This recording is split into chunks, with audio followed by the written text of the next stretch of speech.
What's up, guys? This is the Gospel according to Mark with a C. He is I, and I am he. Just taking some time to tell you exactly what's on my mind. Thank you for joining me once again, my friends. Now, guys, I got some bad news and I got some worse news. Let's start off with the bad news. All right, the bad news is that J.J. Abrams has gotten his grubby paws all over the Superman franchise, and he's going to be doing what J.J. Abrams is known for doing, basically ripping off other people's shit and trying to take credit for it. In the meantime, virtue signaling, identity politicking, and all that stuff he likes to pat himself on the back for. So yeah, he'll be doing that. His bad reboot company is going to be tackling Superman, the Superman franchise. Where this leaves Henry Cavill, I don't know. This story is just now breaking. It's being reported now. So I don't know what's going to be going on with that. If I were Henry Cavill, I'd get the hell away from this role as soon as possible, because the worst news is that it's going to be written. J.J. Abrams' accomplice in all of this is going to be with one Mr. Ta-Nehisi Coates. All right, Ta-Nehisi Coates. Have you ever heard of this guy before? He makes the rounds on the lecture circuit, basically telling white people about themselves and things like that. His comic book experience is limited. I believe he had a run on Black Panther and a run on Captain America. I mean, both of those, it depends on who you talk to, were kind of mixed reviewed. You know what I mean? There's a couple of different ways of looking at this type of thing. When you have someone like him come into a comic book space, right? And it reminds me of when I went. I'm going to start off by saying this, right? When I went to go see the Transformers, like the very, very first Transformers, the Michael Bay joint, and everything, I remember there came a point in the movie where I got this feeling that came over me. I looked around the movie theater and I saw a bunch of middle-aged dudes, who somewhere around the middle section of the movie transformed themselves into like 12-year-olds again, 8, 10, 12-year-olds. They became kids again watching the Transformers on screen. No matter what you might have thought about that movie, the awesome thing about it was actually seeing Optimus Prime, come onto the screen and transform and all that stuff. And it was such a big deal, and it was such camaraderie, And the same thing happens in Marvel movies, for the most part, depending on which ones you're watching. And also, Star Wars movies over the years have been the same way. It's like you're in the movie theater with people who are very, very passionate, about these movies and about these stories. And you're sharing this experience for the right reasons, and everyone is just euphoric, and it's a wonderful thing, But, I remember also years later, I was watching Black Panther. Black Panther came out, Marvel movie and everything. And I was sitting there waiting for the movie to start. The lights were still on and everything. And what struck me first is it was very hard to get a seat. It was very, very hard to get a ticket and everything. But I was able to do it. So I'm sitting there, waiting for the movie to start. And I'm looking around, and the audience, I'm just an observant type of dude. The audience had changed. It flipped on me. I was surrounded by people who I knew weren't comic book people. They weren't from our community of comic book people, who value these stories and just love them over the years and get where they're coming from and get the themes of them. These people were there to see Black Panther because they were looking for Black empowerment, and that's not something that's wrong in everything. It's just, it's very different. They were there for different reasons. They weren't there for a love and appreciation of the medium. And I was well aware of that. They were bringing their kids, to see, powerful role models and things like that. And, to be connected somehow, with their African roots, even though Wakanda is a fictional country. But that's what they were there for, and I was well aware of that. And I was just like, you people, oh, I said you people. Okay. I said, you people are here, out of nowhere. Where have you been, for all of this, comic book revolution that's been going on the screen, They were there for a very specific reason, and they bought their agendas and, it's the audience, so I'm not going to knock it. I'm glad they were there, but I was really hoping that there would be more of an appreciation, for comic books and comic book movies and, the art form itself, legitimizing it in the Black community. That would be nice, if they would have more of a, an appreciation for that, Not to say that there's not a lot of black comic book nerds out there, because there's plenty, there's tons of them. But I'm just saying, when it came to that particular movie and the phenomenon, that's not what was going on. So when you have that type of dynamic in play, and you have a Ta-Nehisi Coates who comes in, the way he comes in, and he's known, like I said, for being on the talk show circuit, or the lecture circuit, addressing white supremacy, So you have to ask yourself, everything that he tackles in the comic book medium, since he's primarily known for nonfiction works and lectures, like, what exactly is his end game? What is he bringing to this? What's he looking to prove?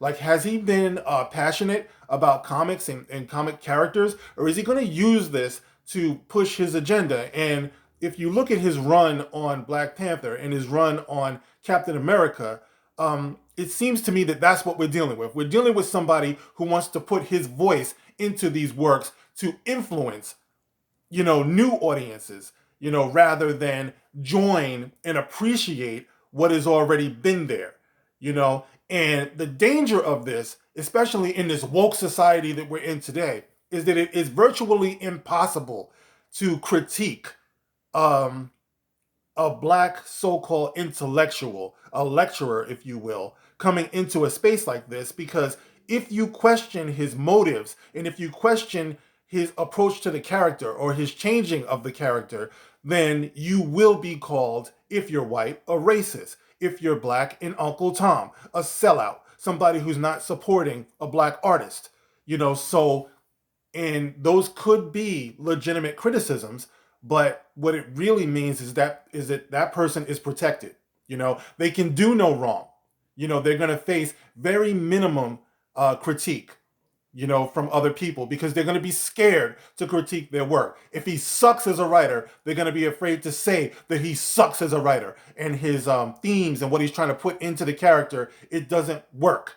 They're going to be afraid to say that. So I find that having, someone like a Ta-Nehisi Coates come in, for something like Superman, for example, as it's being reported, is problematic, because Superman has been around like forever, and I know ever since we've had the term or the phrase, I fight for truth, justice, and the American way, there have been people everywhere who've been looking to challenge that. Everyone wants to take their shot at the American way and whether there is truth and justice there. This seems to be irresistible to someone like a Ta-Nehisi Coates. Sorry, I keep messing up the brother's name, but it is what it is. But so yeah, that's the problem that I have with this. But let's see what's being said real quick in the Hollywood Reporter. Okay, Ta-Nehisi Coates to write new Superman movie for Warner Brothers. J.J. Abrams is producing the feature, which, according to sources, is being set up as a black Superman story. Great. Who's asking for this? Nobody's asking for this. I'm not asking for this. A black Superman story? Really? That's what you're bringing him in for? Ta-Nehisi Coates, you should actually be insulted by this. Why can't you just be a writer? They have to go and get you to do a black Superman story, because that's where we are, of course. It's like you can't have voice actors voicing black characters without being black. You can't have black stories without being voiced by black people. The only thing is, what's going to happen years down the road when they tell you that that's all you can do? Well, in this proportionate country that we're in here in America, that means that you're going to get a very slim percentage of the work, because only a very slim percentage actually represents the total population of black people in comparison to white people, talking about African American people. So really what they're doing is putting you back on the creative plantation. You can only go so far. You voice your people, we'll voice our people. Of course, there's many more of our people, so you'll get a lot less of the work. Why aren't you geniuses figuring that out? Okay, so anyway, it says, acclaimed essayist and novelist Ta-Nehisi Coates has been hired to pen the script for a feature reboot of Superman that will be produced by J.J. Abrams. To be invited into the DC Extended Universe by Warner Brothers, DC Films, and Bad Robot, is an acclamation of the masturbation of the pessimation. No, is an honor, said Coates in a statement to Shadow and Act, a website dedicated to the African diaspora in the arts. Of course, I look forward to meaningfully adding to the legacy of America's most iconic mythic hero. I'm sure you do. Listen, guys, make no mistake about it. This is not a good thing. I'm not saying that black people can't write for Superman. Of course they can. Of course they can. I'm saying this person is suspect because of what he stands for. That's what that is. Okay, it goes on. There is a new, powerful, and moving Superman story yet to be told. We couldn't be more thrilled to be working with the brilliant Mr. Coates. Oh, I'm sorry. That's J.J. Abrams' voice. There's a new, powerful, and moving Superman story yet to be told. We couldn't be more thrilled to be working with the brilliant Mr. Coates to bring that story to the big screen. And we're beyond thankful to the team at Warner Brothers and the opportunity, said J.J. Abrams in a statement to SNA.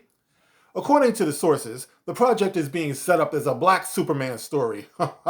This is something that the studio has been trying to wrap its head around for months, if not a year or two. Michael B. Jordan tried to develop a black Superman project when he first arrived at the studio with his deal in 2019. But that did not go very far at the time, according to sources. It is possible that the studio could return to him to star down the line. Okay, Coates is a superstar whose books include We Were 8 Years in Power, In American Tragedy, The Beautiful Struggle, The Water Dancer, and Between the World and Me, the latter which was adapted by HBO. Okay, it just sounds like he's overqualified, to be writing for Superman. But there he is, ladies and gentlemen. And like I said, this is not a good fit. It's just not. There are certain things, especially guys, because I just did a story not too long ago that Milestone Comics is going to be bringing their line of superheroes back out, it's very diverse. You have the character Static of Static Shock fame there, Icon, which in the comics met Superman. He's a very, very powerful superhero who's an alien who took on the role or appearance of a black man.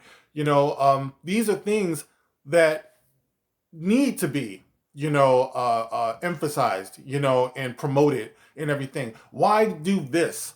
Why do this? There are some people who are like, yeah, we should have a black Superman. Look, conceptualize your own.